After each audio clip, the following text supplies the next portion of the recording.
Hi everyone. Actually this is a news. இது ஒரு news. இந்த நியூஸை நான் ஃபர்ஸ்ட் சொல்லிடுறேன். அதுக்கப்புறம் நான் சொல்ல வர ஒரு விஷயத்த நான் சொல்லணுன்றதுக்காகவே நான் இந்த கான்டென்ட் எடுத்திருக்கேன். ஒருவரின் ஆதாயத்திற்காக கூட்டணி கட்சிகளை பலியிட்ட அதிமுக கழக செயலாளர் எஸ் சுகுமார் இப்படின்ற ஒரு தலைப்புல ஒரு நியூஸ் ஒண்ணு வெளியில வருது.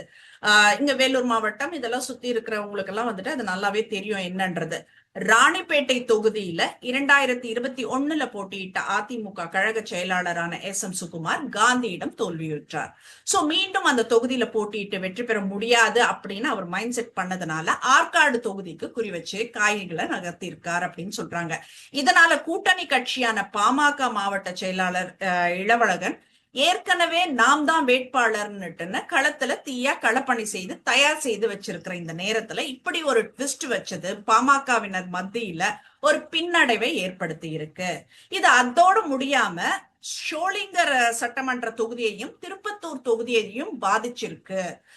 இந்த ட்விஸ்ட் கூட்டணி இது கட்சி இப்ப அமமுக சார்பில் பார்த்திபன் அவர்கள் வந்து ஷோலிங்கர் தொகுதி தமக்கு தான் அப்படின்னு ரொம்ப தீவிரமா களப்பணி செய்துட்டு வந்தாரு.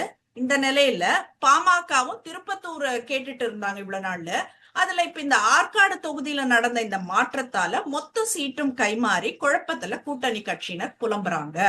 பாமகவிற்கு திருப்பத்தூர் தொகுதியும் பார்த்திபனுக்கு ஷோலிங்கர் தொகுதியும் கொடுத்திருந்தா எல்லாம் சரியாக நடந்திருக்கும்னு கட்சியினர் பேசிக்கிறாங்க அப்படின்னுட்டு இப்படி ஒரு தொகுதிக்கு ஆசைப்பட்டு இத்தனை பேரின் சாபத்திற்கு ஆளாகி இருக்கும் ராணிப்பேட்டை அதிமுக மாவட்ட செயலாளர் சுகுமாரின் அரசியல் ஸ்டண்ட் அப்படின்னு போட்டு ஒரு நியூஸ் ஒண்ணு வெளியில வந்திருக்கு.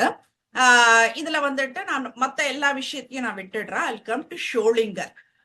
ஷோலிங்கர் வந்துட்டு இப்பதான் அவர் பார்த்திபன் வந்துட்டு களப்பணி எல்லாம் பண்ணி தீவிரமா பண்ணிருக்காரு அப்படின்றதெல்லாம் வந்துட்டு சும்மா கதை.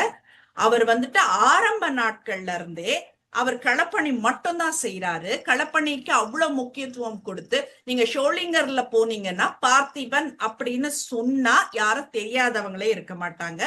அந்த அளவுக்கு பார்த்திபன் வந்துட்டு நிறைய விஷயங்கள் அந்த மக்களுக்காக செய்திருக்காரு. தன்னோட என்ன சொல்றது சுய லாபம் எல்லாம் பார்க்காம எவ்வளவு வந்துட்டு மக்களுக்கு செய்ய முடியுமோ, தன்னோட ஆட்சி அதிகாரத்தை வச்சு என்ன செய்ய முடியுமோ அதெல்லாம் தன் மக்களுக்காக அவர் செய்திருக்கார். சோ இப்போ எலெக்ஷன் வருதுன்றதுனால அவர் செஞ்சாருன்றதெல்லாம் கிடையாது.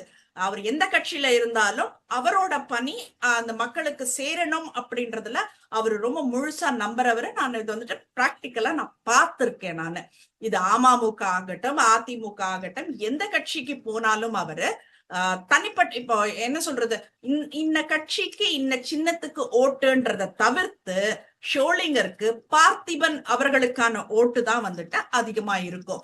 சோ எனக்கு தெரிஞ்சு வந்துட்டு இது ஏதோ ஒரு விஷ பரீட்சை நடக்குது அப்படின்றதுதான் நான் இது பண்றேன். பார்த்திபன் அவர்களுக்கு ஒரு வாய்ப்பு கொடுக்காம அவரை மிஸ் பண்ணினா அவர் எந்த கட்சியில இருக்காரோ கட்சிக்கு தான் வந்துட்டு இது ஒரு பெரிய ஒரு விஷயமா பார்க்கணும்ன்றத நான் தெளிவா சொல்லிக்கிறேன். ஏன்னா பார்த்திபனுக்கு அந்த அளவுக்கு வாய்ஸ் இருக்கு. ஷோலிங்கர்ல நீங்க வந்து அந்த சுற்று வட்டாரத்துல நீங்க வந்து விசாரிச்சு பாருங்க. ஏன்னா வந்துட்டு நம்ம நியூஸ் சொல்றது நியூஸ் போடுறது இதை தவிர்த்து பார்த்திபன் அவர்கள் அப்படின்னுட்டுன்னு பார்க்க போனா அவரோட பணிகள் ஏராளம். ஏன்னா வந்துட்டு ஒருத்தர் என்ன கட்சியில இருக்காங்களோ அதுக்கேத்த மாதிரி எல்லாம் நம்ம மாத்தி மாத்தி எல்லாம் பேச முடியாது.